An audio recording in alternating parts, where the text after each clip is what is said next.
Welcome back, ladies and gentlemen, to the latest edition of the Woke Bros. Of course, I'm your co-host, Wos and Nando, aka Big Wos, joined as always by my brother, my compadre, out on the west side of Los Angeles, Nando Villa.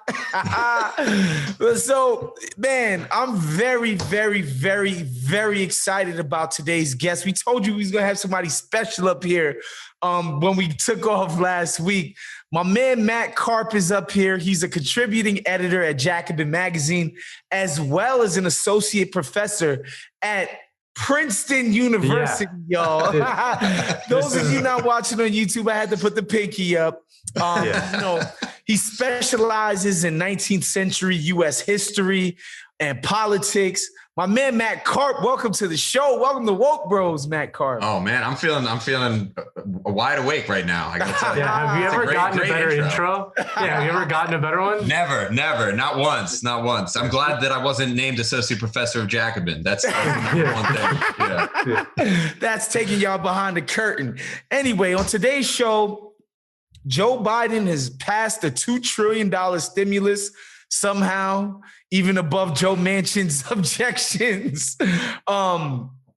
He's come out with a full-throated support of the unions in America. And, without saying it, in Bessemer, Alabama, he's come out just recently. He just tweeted right before this show came on in support of the PROS Act, which is like, I don't know, this is the most pro-union sort of rhetoric that we've seen out of the White House in God only knows how long.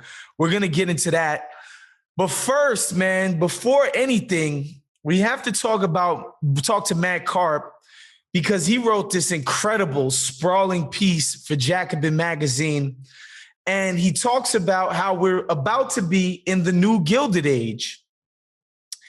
And, the parallels that you draw in the piece, Matt, and first of all, you did a fantastic job. Like, I encourage every single person who's listening to this to go read it yourself, because it would be impossible for us to cover every single aspect of that piece. It was so thoroughly written and researched. But first of all, Matt, and welcome to the show again. I want you to talk to the people about what exactly the Gilded Age was, the original Gilded Age, and why it's so important and instructive. The original Gilded Age. Yeah. Well, like we were saying before, there's no way to like hook people onto contemporary politics like a elaborate analogy to the 1880s, which is, as I was saying to some historian friends, like maybe the least viral decade that you can think of. Name one thing that happened in the 1880s. I challenge you. But it's important because, look, what the Gilded Age was, I mean, you may have, I don't know, listeners, viewers, what your background is, but I mean, I think the conventional portrait, and really the only one that I was trying to evoke in this article, I wasn't going really deep into the nitty gritty of, the political economy of, grain exports and, in the Great Plains of, in the pre-Dust Bowl era. But, it was a period of extreme inequality. A period when basically industrial capitalism was on the march. And in the aftermath of the Civil War, the age of rail and coal and steam and large factories were beginning to sprout up. It was an age of, capitalism was in its kind of heroic productive phase in the sense of, transforming the landscape of the world. Also, obviously, an incredibly violent process. It was an age where, global empire and, settler colonial empire in North America was, red in tooth and claw, sort of expelling Indians, seizing land. Of course, it was an age in the aftermath of the Civil War when the achievements of Reconstruction were starting to be rolled back in the South under pressure from, white supremacist violence, and as a sort of Republican Party, which had driven a lot of those, great reforms in the Civil War period, became captive to the forces of capital in the Northeast and retreated from its commitment to civil rights, its commitment to anything like, worker power in the South or the North. So it's a reactionary period. And the analogy, I guess, that I was trying to pick at was not exactly that we live in that spot, because in lots of other ways, if you look at the economic history, for instance, I think our era is very different. Like, we're not in an industrial era in the same way, for one thing. Obviously agriculture was way more important back then than it is now. So there are a million differences, but the one specific thing I was getting at is this is an era of like, you know, and the last thing I should say is, you know, the first stirrings of real mass labor organization were happening in the late 19th century, you know, the Knights of Labor and early trade union movements. But a lot of these violent politics of class and capital versus labor really didn't make it into the political system, you know, the electoral system, that is Democrats, Republicans. The elections were hotly contested in this period. They were feverish. You know, people voted at even higher rates than they vote now. And this last election was the highest turnout we've seen in 100 years. They voted even at an even higher rate. You know, that is men, because only men were voting in the South, only white men. But people voted 80% clip. And people were hot and bothered and fired up about politics, but because of the way the political system didn't intersect with class politics, none of these big meaty issues about inequality, about the relationship between capital and labor, about workers' rights, none of that stuff really, or in fact, any of the key issues out of the Civil War, civil rights, voting rights, none of that stuff ever made it into the sort of the mainstream of electoral politics. People argued about fundamentally, you know, some stuff about the tariff, which was really about regional politics. And then people argued about culture. People argued about culture were about, you know, one coalition was the Republicans had the Protestants, the native born, the Anglo-Saxon, and the Democrats by and large, and black voters where they could vote, basically. And the Democrats, the other coalition, had the Irish, the Catholic, the immigrant, and the Southern voters. And those were the dividing lines in politics, was based on basically that kind of ethnic cultural identity, which became partisan identity. And that drove these collisions. So people are yelling at each other about these kinds of issues, and all of the stuff that's happening, the material transformation of the United States and the relationship between, you know, bosses and workers and so on, is really left out of that system because both parties are basically amenable to the ruling classes. Anyway, and that was long-winded, but. And I think the argument that you're making in the piece is that what you describe as class de-alignment being removed from the political discourse, being removed from the fight between the two major parties, is precisely what allows for that massive inequality to grow, right? Like for that difference between the average worker and, you know, fucking P.T. Barnum to grow, right? Like the fact that it's out of the political power, that the political power basically is like, no, we're fine with the industrialists doing everything how they're doing it. And the fights that they want to have, that they decide to have within the political discourse, is precisely what allows the inequality to grow. Am I wrong to say that that's the argument you're making? No, that's definitely part of it. That's right on it. I mean, and if you look at another comparison, this is kind of glib, but I mean, it's out there. You know, this is the age of the great, you know, titans of industry, or if you know, as we would call them, the robber barons. You know, you know, we have our own versions today. You know, these great industrialists, John D. Rockefeller, Andrew Carnegie. You know, the railroad barons, Cornelius Vanderbilt, Hearst, exactly. You know, Morgan, on through to you know Andrew Mellon. Henry Clay Frick, you know, et cetera, oil, steel, everything. And these guys, you know, to the extent that the Republican Party was the dominant party, mostly of government across this period, it had the slight upper hand over the Democrats, very tightly divided. Most of the industrialists were Republican, but there were Democrats too who were, and when the Democrats were in power, they cozied up with all the great robber barons as well. And certain sectors, certain industries that depended on international trade were more Democrat, just like certain sectors, you know, are more Democrat now or more Republican now. But the point is, none of the parties was proposing any transformative or structural change in the economy. Yeah. They might propose, oh, we're gonna raise the tariff, we're gonna decrease the tariff, we're gonna, you know, we're gonna do this, we're gonna do this currency reform, we're gonna do that currency reform. And you know, okay, I shouldn't gloss over everything. There were populist movements, there were left-wing movements. The People's Party, the Populist Party made a real impact, made a real dent in the 1890s, running as a third party. But they were all beaten down, you know, is the truth. And across this long period from say the 1880s to the 19 teens, you know, there were, you know, some some incremental reforms in the progressive era in the early 20th century, but it really wasn't until the New Deal that we saw structural transformation of the political economy of the country, the arrival of a welfare state, the kind of the rise of a union movement that could reset the balance of power between capital and labor to some extent, in the mid 20th century. And that only came about when there was more class alignment in politics, when basically the working class started voting Democratic, or at least 70% of it, not all of it, but almost all, a huge majority. It wasn't a 50-50 split. And I think, that was the formula. That was the formula in Europe too, I should add. That was the formula in basically anywhere in the world where there have been social democratic reforms. They've been attached to organized labor and a party that generated support from workers. Some of them are real socialist parties. Some of them are workers' parties. The Democrats were none of those, but they still had the support of most workers. Right. It wasn't a 50-50 split, basically, like it is now. And I worry that under our alignment, we can get a lot of things, and we'll talk about the things that we can get. But I'm worried that we can't really get anything that's going to change the balance of power. Yeah. So the traditional understanding of mass politics under democracies that we think of is like that there is a coherent kind of class basis to them, in which the working class votes left, the bosses, middle class, whatever, petty bourgeois, they all vote right, and then that's the fight. And in the Gilded Age, in the first Gilded Age, as in now, and you point out just how dramatic that's been in the last even 10 years. It's been happening for maybe 30 or 40 years, but even in the last 10 years, it's gotten even more dramatic.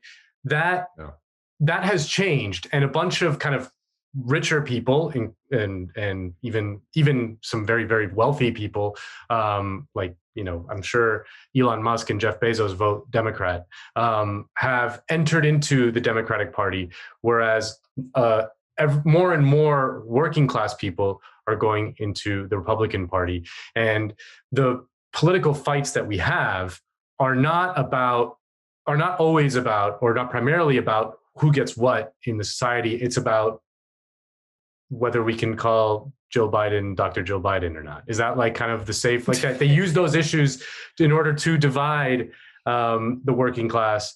And then that allows the sort of people with power and money to just kind of use that division, play the political parties off of each other, and always get what they want. Yeah, I mean, I think that describes basically national politics, especially at the campaign election level, pretty well. There are a lot of exceptions, but especially in the sort of post-Obama Trump era, where politics became much less, we're more partisan, we're more polarized on partisan lines than ever before. But if you look at the content of the elections and what, these parties stand for and how they appeal to voters, it's not that there are no material appeals. People jumped on me about this and said, Joe Biden talked about he's gonna rebuild America and, da, da, da, da. It's not that there's literally no material politics, but there's very little, what I would call class politics. There's, Joe Biden did not, denounce the billionaire class in any way, right. And for all of the reforms that he promised for, hardworking Americans, which, by the way, Republicans talk about all the time too. Donald Trump makes those same appeals. There's also the kind of parallel assurance that like nothing will fundamentally change. So there is a little bit of a, there's ambiguities here, but I would say that, Nando, to your point, like the main terrain of like what's motivated voters. And this is something that, people who are like my liberal critics, people don't like this argument, will agree that people aren't really voting their class anymore. They're queuing to vote based on culture and based on their values and their kind of identity. Except for when they do. We'll get into that.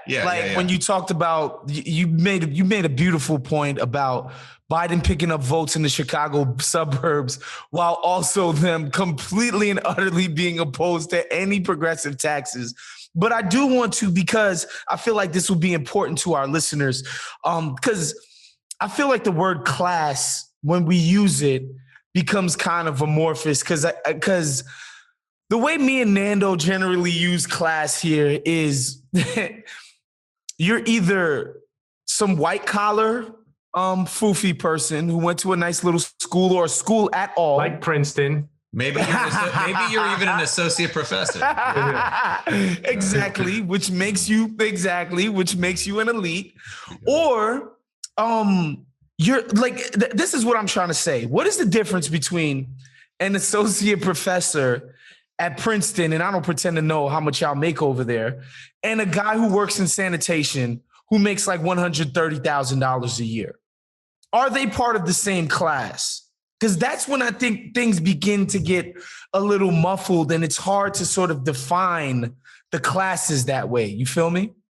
Yeah, well, let me put on my associate professor hat and talk about how, as E.P. Thompson was fond of saying, class is a relationship, not a structure. And, anyway, that kind of stuff, he actually has a good point, but you can get very academic in trying to understand what the roots of class are. So to try to give my kind of common sense understanding, I do think that, it's always going to be a little bit murky, because there isn't in the UK, for instance, they do have a kind of a slightly more precise kind of polling system when they have like, A1, B1, B2, C1, C, like based on basically occupation. So what kind of occupation have and what kind of sort of social and cultural capital and obviously financial capital is attached to those jobs. So yeah, an associate professor who has a ton of education and is kind of networked in with other kind of cultural elites has both is likely to have like different cultural values, but also is likely to have different kind of broader resources to draw on than someone who just happens to like a blue collar person who happens to have a job where they make a good salary. Right. And I'm talking about New York City, because obviously we know in other places people don't make in the 100 G's working sanitation, but New York City is a specific place. Like that job is known. Like if you come from a neighborhood where I come from, like, yo, you need to be taking that test because that's a good ass freaking job and it's union and you'll have it forever and you get a pension and yada, yada, yada, yada, yada. But I think what you're talking about, Matt, is the idea that like, if I have the ability to be a professor at Princeton, theoretically, I could have used that to do something different and get more money if I so wanted to. And that becomes the difference, right? The limiting, the way you're a little bit more limited when you are not of that elite social strata or class, if you will. The mobility is limited. Mobility options. Yeah, absolutely. Like, I mean, to be honest, these days, like people who are, frankly, me, if I didn't get this job, I don't really know what I would have done, because there's a lot of, useless degrees walking around. And I just happen to I feel like I got in before the apocalypse, and I have a lot of survivor's guilt about that. But because there's overproduction of PhDs and blah, blah, blah. But the truth is, even these kind of people who some people say are being like declassed or being, these kind of like professional class, people from professional class backgrounds who have great educations, maybe even whose parents are affluent professionals too, but now have these degrees and like can't really get the job that they thought they were promised to.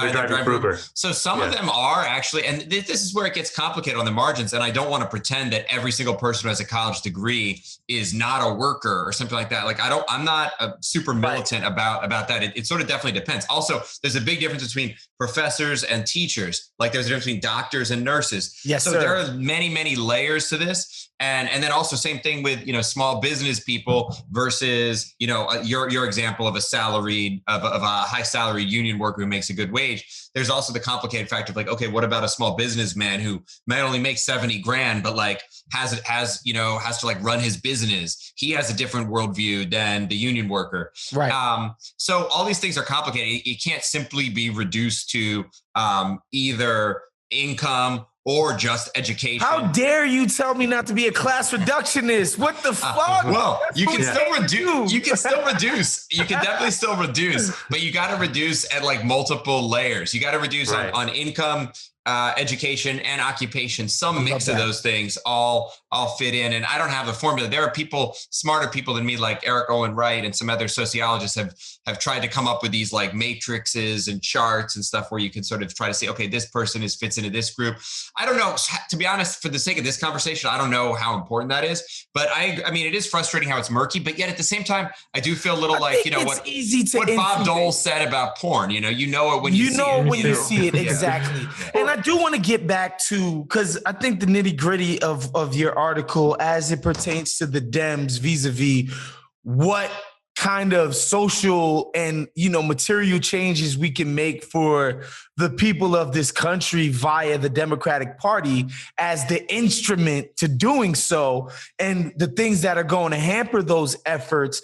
I do want to get into the Barry voter versus the Biden voter, because I think you illustrated it so beautifully in Michigan, where Barry was kicking ass. He kicked ass amongst these allegedly hyper racist, blah, blah, blah, working class white voters. And 8 years later, Hillary couldn't do nothing to save her life with them. And the same thing repeated itself with Biden.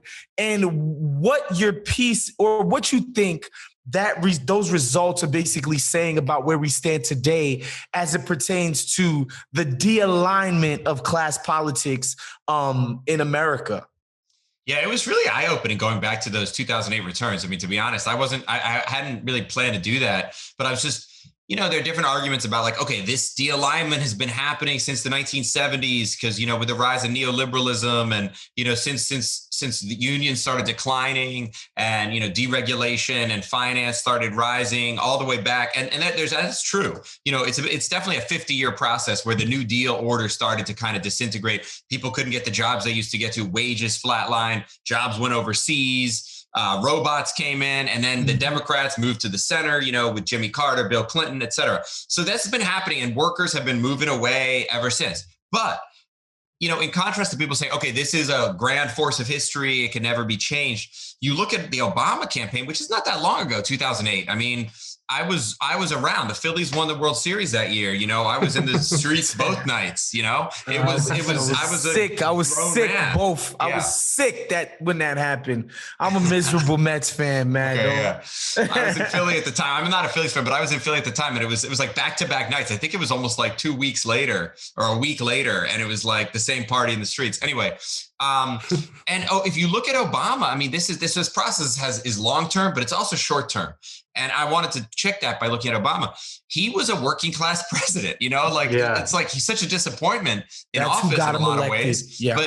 But he had a popular movement that would be the envy of any leftist running today, no question, in terms of how he ran ahead of Franklin Delano Roosevelt in Michigan. He ran ahead of, Lyndon Johnson. He won the Upper Peninsula. He won the deindustrializing, old Motor City areas. He crushed it. He turned out black voters in Detroit like at an absurd rate. He had a massive groundswell behind him. And then, a lot of those, if you look at, Hillary got wrecked, as you said, with Trump, against Trump with that. And Biden was kind of supposed to turn back the clock a little bit. And, in some places he did a little bit better than Hillary. So, I'm not going to say none of that happened, but he did not turn back the clock. In fact, in other places, he did worse. To the extent that he improved on Hillary, it was more in the suburbs. It was more in the nicer parts of the state, or places like, Grand Rapids, which is like this up and coming, pharma area or whatever. Places where you had a lot of college educated people who used to be Republicans and who didn't vote for Obama, but did vote for Biden. So you're having a switching of the guard here in terms of who is driving this coalition. And I do think, you said it already, but I think it makes us, especially people who voted Obama twice, of which there were a lot, it makes you say, okay, why do we take this cashier or this truck driver who voted Obama twice, who voted for this Black populist? In 2008, at least, he really was a populist. He was yes, we can, si se puede, he was, we're going to give you health care. He was the only candidate who opposed the war in Iraq, which was still a kind of controversial thing to do. He ran as an outsider. And obviously his skin color, his whole identity was this guy is not like all these other guys, you know? And he got a huge amount of the working class who said, hey, look, we want to change. We want something. We want a change that we can believe in. And then banana in the tailpipe. Yeah, exactly. And then 8 years later, they go with another change, and it's a lot darker. It's a lot uglier. But why do we think that is okay? This person is a, racist in their DNA. When you look at somebody else, some white voter, say in Grand Rapids or in Grosse Pointe blank, outside of in Grosse Pointe, sorry, that's that great movie. Yeah, I was gonna say which is a classic Michigan suburbs, rich Michigan suburbs movie. Anyway, take one of those characters in that movie who's like, ooh, Obama, I'm not sure about him. He's basically not comfortable having Obama come to dinner, and yet. Then 8 years later, he's like, oh, Joe Biden, we need to resist the barbarians at the gate. And that guy is not only is he not suspect in his, racial views, he's seen as the kind of progressive savior against fascism, against white supremacy, blah, blah, blah. And I think that's a class mix there because it's, you have a real estate attorney on one hand who you can kind of like imagine, if you're a professional class person, oh, we can talk about this. Well, at least he hates Trump. And then you have a truck driver or a service worker who has like no values, no background, no experience in common, and you just naturally assume that their brain has turned into a reptile because they voted Trump. And it's nuts. And I'm happy. The reason why we wanted you to explain that, which you just so beautifully illustrated, the stark differences and why it's foolhardy to go with that message, because I feel like a lot of people who listen to this show watch a lot of CNN, watch a lot of MSNBC, and what you just described will not be parroted on those networks. No. I'm sorry, Joyanne Reed is just going to say, those people are deplorable. I mean, what do you want? You class reductionists never want to listen. Those white people will never get your little class solidarity message because they're fucking Hitler. Right. And so I just wanted people to hear you so beautifully, and eloquently articulate the facts. Right. And there's no other way to me, if you're just a reasonably thinking person, that those people flipped on the Dems when I'm talking about those working class whites, because we don't have a better way to describe them. They flipped on the Dems because Barry didn't deliver. He didn't. There's no two ways. There's no other way to view that. Because if he did, they'd still be rocking with him. He did not deliver the goods. Their material circumstances remained basically exactly the same after this dude sold them on a big game of change. And so, I'm sorry, Nando, you wanted to jump in there? No, I think I just want to echo that point, because I think looking at some of the numbers in your piece, I mean, you say that Biden beat Trump by 8 to 11 points amongst voters with incomes under $50,000. Obama won that exact same group of voters by 22 points. It's a crazy swing. But at the same time, I agree with your premise 100%, because my training tells me that in order to achieve sort of meaningful change, you need a kind of a working class base in for supporting whomever is in power. But Obama didn't do that, even though he had even though he had the New Deal coalition, he did not deliver on the New Deal. So is he a uniquely kind of evil turncoat? Or was there something else that explains that's a great point. And people were saying, hey, this just shows, because you could look at that and say, hey, look, and then maybe we're going to get to this next, but hey, look, Biden is already delivering in some ways bigger than Obama did. So, and he had, fewer working class voters. So maybe coalition just doesn't matter. And some people do think that. But to be clear, I don't think that. I'm just wondering what the fuck's going on. What's going on? What's going on? It's weird. I mean, part of it with Obama is there was a unique situation where people were exhausted with Bush, and it was like Katrina and Iraq and this endless slog, and then the economic crisis hits, and then you have this cranky, totally unappealing relic running against him with a crazy lady sidekick. And, that was a disastrous campaign. And so Obama's numbers definitely were juiced by the moment that it was a swing election. Yeah, that was, the McCain thing was stupid because McCain gets elected and he's one of those rhinos that the base doesn't like anyway. Right. So it's like, it's not like that anybody was juiced to vote for him in the first place. No. So Obama had some tailwinds there. Look, but the truth is he did reverse the tide of this kind of class de-alignment, but he did. It was kind of an epic disappointment. I mean, there's no other way to put it. Based on his campaign, in comparison to his own campaign and what he promised and wanted to do, and that I think it's an indictment of the ruling philosophy of the Democratic Party, because the Democratic Party, unlike Obama, I mean, and maybe also the limits in what one charismatic person can do, because I don't want to actually put it all on like the unique malfeasance of Barack, because he comes in. I don't think he really challenged the consensus, but the consensus was stronger than him. Here's what's reasonable. Here's what you can do. Look, you just got elected as this first black president. Well, you better put Goldman Sachs in charge of the money, and he understood that. And I understand why he might understand that, even if some part of him, and in his memoir now, he's trying to make it seem like, oh, well, to be honest, I really wanted to be the left of the possible at every possible opportunity. Life. I don't think he was. I think he was always sort of a centrist in orientation. But to the extent that he did have more progressive impulses, the truth is the centrist consensus in that party at the elite level, the Rahm Emanuels, the people, not leaving aside even the whatever Joe Lieberman and all the assholes in the Senate. I just mean the people literally in the room with him. Timothy Geithner. Exactly. Geithner, Robert Gates, all these guys, the brain trust of that administration, Larry Summers, their worldview was still the worldview of basically the 90s. And I do think that is starting to change a little bit now, that worldview.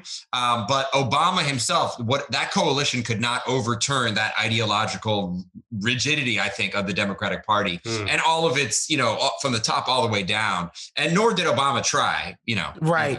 And so I want to, and it's important that we get into, because I just want to get into the mind of the listener right now, because I'm sure there are people listening like, what's so bad about courting the vote of these upwardly mobile, nice job having, college educated suburban voters? Why is that worse than courting? Why is that not better? California.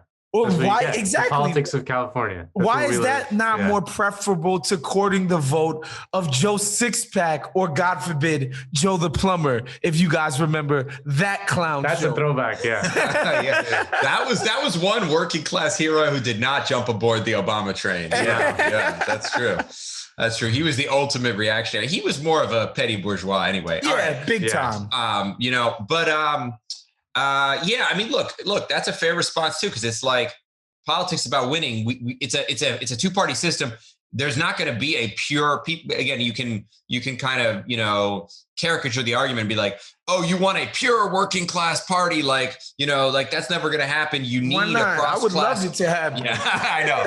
Yeah. You need a cross class coalition. Like even the New Deal had some wings of capital that was on board with it. It had some, it had some employers, et cetera, et cetera. So if these progressives, if you look at the polling data on a lot of issues, including even some economic issues, they're more progressive than they used to be. They're not actually in the mode of Bill Clinton. They're willing to do some, they voted for Medicaid extension at the state level, et cetera, et cetera. They're not total flame breathing reactionaries on economics. So you work with them and then you try to do what you can. And that's what, and that's what a lot of the kind of class conscious progressives in the Democratic Party are trying to do. My problem is, it's not, that strategy is not working. It's actually in the last few years, it's accelerating. It's helping accelerate this split and this de-alignment. And it's driving, in some ways, it's actually driving, I hate this phrase, the multiracial working class. Of course, it's multiracial. Anyway, it's driving working class voters away from the party, under this current alignment. So the more you chase. And Chuck Schumer said it. I mean, he said that quote that has been repeated 100 times. For every one voter, blue collar voter in Western Pennsylvania. Western Pennsylvania. That's it. In Western Pennsylvania, we're going to get 2 in the suburbs of Philly, and it's like they're not. This isn't just happening like as an accident of history. No, they're trying to do it. Trying to do this. So you try to do this. You're actively. That's basically saying we're alienating the vote. We don't give a shit about Western Pennsylvania. And Joe Biden will say the reverse and. They talk with both sides of their mouth, but what their electoral strategy has been all about courting that voter. And I think that has costs in terms of basically what the upside of your coalition can do. So let's talk about what Biden's up to now, though, because we should address Yes. that. Yeah. Go ahead. Yeah, what do you make? What do you make of the first month of the Biden presidency? I mean, there's the $2 trillion stimulus, and there's some rhetorical support for organized labor, which I don't know. I mean, you're the historian. When's the last time a president spoke about a union campaign? I honestly don't know. Because Obama certainly didn't. I'm pretty sure, and Clinton definitely didn't. But it just I find it kind of on the one hand, obviously Biden is just he's Biden. We know who he is. Hold on, but on the other hand, we're seeing like kind of bigger things from the Democrats than we did under Obama. And before we move on, I need to address this too, because again, I'm very in tune with the cynical centrist fucking mode of thinking, and they're going to say, if your fucking shit that you guys are espousing is so great, why didn't your boy Bernie get anywhere? If his fucking ideas are so fucking popular and people want them so fucking bad, why couldn't he kick Joe Biden's ass, who I still maintain ran one of the most cynical campaigns I've ever seen in my life, where the guy literally came out for nothing. People are gonna say, well, if that's what people actually want, why the fuck couldn't Bernie do it? Well, yeah, I mean, the Bernie issue, on some level, I mean, this cost me a lot to say, but on some level, we do have to take that L because, it wasn't as simple as, and now we have some perspective on it. He's not running anymore. It wasn't as simple as the Bernie theory was a little bit like, if you build it, they will come. It was Field of Dreams. It was like, say the magic words, Medicare for all, say the magic words, say, free college, $15 minimum wage, whatever, say the words of these programs and then name the enemy, which was important, the billionaire class, the 1%. And then those two things will be a vacuum that sucks workers into vote. And you know what? He did a lot better than the scoffers thought. Sure. He made a huge impact. He won, over the course of 2 years, New Hampshire. Hope Barry even had to step in to sabotage. Yeah, exactly. So, Michigan, California, a lot of big states Nevada. In primaries. Mm-hmm. Yeah, obviously. But no, it wasn't enough. It was not enough. It's more work is required to sort of actually, or the working class is not organized right now, and simply just spouting the words isn't going to organize itself. So it's a longer haul. That's the hard lump that we have to take. But I do think part of the reason he lost, I mean, I wrote about this in a previous piece, was the nature of the Democratic electorate itself is changing rapidly under the primary electorate. So the same voters who went out in Grosse Pointe and in Grand Rapids, who went out and voted for Biden against Trump, they're the same people who put Biden over the top against Bernie, because a lot of the old Obama populist voters, they're not even voting in the Democratic primary anymore. And it wasn't enough to just say, okay, Medicare for all, and now you're going to get a Trump voter to come all the way home. Especially when you got the D by your name and these motherfuckers haven't delivered a single outcome for these people forever. So, why am I getting out my crib for a fucking primary vote? Completely understand that. And so, yes, like as Nando was alluding to, it's, and we've been saying it kind of week after week of the Biden administration, we've been having to eat crow because we sat here and was like, oh, whoops. We were like, we folded our arms and was like, watch this fucking centrist idiot gas bag do dick all for anybody, right? We sat here and we said that, and we puffed our chests out, and we tried to sound like we knew what the fuck we were talking about. And all the guy has done is kind of opposite of that. Like, I thought he was going to compromise. Like, he came out initially after the inauguration and said, I'm coming out with $2 trillion. I don't give a fuck what the deficit hawks have to say. I'm going to get the freaking, the miserable centrist Democrats on board, and I'm passing this shit at $2 trillion. And he did it. And this is what, only 12 years after Barry, these people had to be like, oh, $650 billion. How do we do it? And all of it basically was for fucking Wall Street. So it's like, what do we make of this early Biden administration, man. Yeah, I mean, it's a different era. There's no question about it. And look, and yeah, I think we also have to. I don't want to say. I don't know if I'm like I'm not as brave as you. I'm not ready to take the crow out of the microwave. But because to be honest, I always thought Biden would do the stimulus. If he gets the PRO Act in, if he gets the Labor Act, and we'll talk about that in a minute. If he gets the Labor Act in, then I will dine on Blackbird. Absolutely. Because I don't think that's going to happen. That would really rattle the whole premise of my argument, to be honest, in a big way. If he gets a huge labor legislation through somehow with this coalition, we'll see. So can you please? I'd be happy to be wrong. But on the stimulus, yeah. Look, yes, we're in a different era, and you're right. You pinpointed the big differences. The size of the thing, it's about twice as big, GDP terms as Obama's, and yeah, no bipartisanship. Not even the cost of fee for the gambling license, no deal, nothing, just take it or leave it.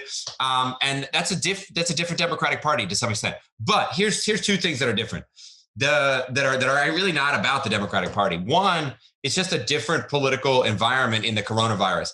Donald Trump, I mean, you didn't get a raving media articles about this. Donald Trump did a $3 billion stimulus, you know what I mean? Over the course of 2020, some of it didn't all go to the people. Some of it went to, the banks, but it was like $2.5 billion basically did go. It was trillion. $2.5 trillion did go. So Biden's stimulus is still less than Trump. Trump got out $2,600 of checks. Biden's only got out $1,400 so far. So let's remember the size. If you're just like dick measuring on the stimulus, like we're in a different era where so Biden's is bigger than Obama's, but smaller than Trump's. I mean, I'm not making that argument, but it's a different atmosphere. The polls are completely different right now than they were in 2008 when Obama came in. I was looking at this because I actually wrote a thing that's going to come out, I hope, like later this week on this. It was about 25% of Republicans were supporting Obama's stimulus. They were already ready to do the Tea Party. They were militant. They were fired up. They were like this like black communist from Ethiopia or wherever, I don't know the countries, just got in, and he's gonna take all our money and give it to the poor people. And it instantly became, and the Tea Party emerged on the basis of that stimulus as a kind of rejection of redistributive politics. And that's what galvanized the Republicans. They were economically motivated, basically, to stop this redistribution. And that had a chilling effect on the whole Democratic Party, because all of a sudden the Republicans are fired up about this. It's not, the whole overall stimulus isn't polling that well. And then you have all the Susan Collins, the Ben Nelsons and the Joe Liebermans and all the, and then the lesser limp dicks like, Chris Coons and, whatever, Tom Carper and all those guys. Yeah. They freeze up and then they say, okay, let's do something smaller. Because that was the national environment. You look at the stimulus now, 70% of Republicans wanted these checks, Yep. Yeah, 60% of Republicans wanted this bill. So I don't want to take away Biden's credit. He gets credit, but it was easier to Matt do Karp, it. We brought you on to do this. Thank you. Yeah. It was easier to do it when you have the people behind you, because Trump's Republican Party, this goes back to what we were saying before. Trump's Republican Party isn't motivated based on opposition to economic redistribution. The bootstrap shit is cooked. It's over. It's not that. It's all motivated by Dr. Seuss. It's all about Mr. Potato at a Dr. Seuss. Yeah, Mr. Now. Potato. Yeah. And we should, and that bears mentioning in the sense that they haven't figured out how to demonize Biden yet. Like with Barry, it was so easy and simple. They just had to look at him. Yeah. Yeah, He's like I saw their arguments against the stimulus were like such a throwback to a different era when they were like, look how much they're sending to the NEA. And I'm sure most people are like, what the fuck is that? Yeah, that's not they killed that shit. That's not PBS funding is going up by like $2,000. Oh God. It's like, that's such a different fucking era. It's from a bygone era. And so that does need bear mentioning, like Fox News is, like you said, they're doing Dr. Seuss and Mr. Potato Head. They're not just coming at Biden and this idea that he's doing this or he's doing that. And they don't get fired up about the debt, the deficit, none of that. That's all. I went to a few of these, the Republican senators try to make that argument, and they're a well-organized party, so they didn't give the stimulus any support because they're Mitch McConnell wields the whip, but they did not fight in the way that they could have fought. And they did not fight in the streets. They did not. There's no grassroots opposition to this because people want their checks. And that includes the MAGA people. And they even want the child tax allowance, the big thing that, all the wonks are saying, hey, this is the new American social democracy because, we're going to get a child allowance, which is great. I hope we get it. But Republicans want that too. Mitt Romney has a bill and the polls say they want that too. So it's just a different, you could say this is a benefit of Class D alignment is that like everyone's willing to cut checks. That's good. Well, no one's willing to challenge capital, but everyone's willing to cut checks. Right. I love the idea that, Trump may have changed American politics in more ways than one, but just sending out those checks that went out in the summer, the $1,200 checks, like may have changed like a lot of the calculus in American politics, and then people were like, "Oh shit, I need this." Awesome. They can do that. I didn't know they can do that. But I do want to transition to the PROS Act, because I would love for you guys to expound upon the importance of this. First of all, like, what is the PROS Act? I think it's like the PRO Act, the labor one. No S. Yeah, the PRO Act. I'm PRO sorry. Y'all got me thinking about Las Vegas. Excuse me. I thought you were talking about like the PROS Act, like poetry and prose. The PROS Act? Like you campaign in poetry and you govern in prose, something like that. Yeah. This is a big labor bill that the House, I think, just passed it. And it's going to the Senate, and Biden is tweeting on behalf. The truth is, it doesn't have a chance in hell unless they break the filibuster, because they're not going to get 10 Republican votes. We'll see. Maybe they can water it down and do some things and get some Republican votes, or they can try to break the filibuster. But so there's a lot of roadblocks ahead of it. But I think that would be a big thing. See, for me, coming back to how to make sense of the stimulus, I'm not sold on the people who are like, hey, Joe Biden is doing socialism now, and this shows that the Biden coalition can deliver, real things that will change people's lives in a way that Obama couldn't. I think he's doing supersized Obama right now. So it's better, but I don't think these checks, they're great. But, in another 6 months, are we going to get another check? That money goes. That money just, it melts out of your pocket. And then what happens next year? None of this stuff in this bill is permanent. We'll see if they're going to extend it. Maybe they will, maybe they won't, but we don't know yet. So a lot remains to be seen about whether they can get the actual structural things through. The PRO Act, which is one, which will, basically make it easier to organize and, crack down on these gig economy companies and stuff like that. Or whether they get through the Voting Rights Act, that's another one, whether they get through anything on healthcare, whether they come back to the minimum wage, because we should note that, by the way, that's the one big thing that they didn't get in this bill, because the moderates balked and Biden did not fight on that one. He just rolled over. So those things are all structural things that will actually, I would say, give the working class more power as opposed to just a few more bucks. And that's where I'm skeptical that this coalition will deliver. We'll see. I'd love to eat. What might happen? What might happen is what happened in California. The PRO Act is based off of, is modeled after a piece of legislation in California called AB 5, which passed. It fucking passed. And then, and it was meant to help organize, especially gig workers in California. And then the companies just created a new Prop 22, and the voters of California, all who vote Democrat at every single level, of the state, and including the mayors of all the big cities, governor, senators, House, everything. The voters of California, who are liberals and all that good stuff, voted to pass Prop 22, which was basically just created all these major exceptions to AB 5 to allow the gig economy companies to just continue doing it as it was before AB 5 passed. And just living in LA, it's funny to me when you're not in California, there is this marketing of California as this liberal, progressive bastion and all of this crap. I'm like, what is so liberal about Garcetti? Garcetti's from The Wire. That's good. Garcetti or Gavin Newsom. What's so progressive about these cats? Well, he used to bang Don Jr.'s girlfriend. Insane girlfriend. And then he banged the chief of staff's wife. Did you see her entrance at CPAC? That was amazing. It's so good. That was talk about talk about, I mean, she was ready to, I love, that was an NBA worthy entrance, you know? Yes, that was like or Floyd Mayweather, you know? Yeah, we needed a PA announcer for her. Yeah. Well, California is one of the, is it the most unequal state in the union or top three?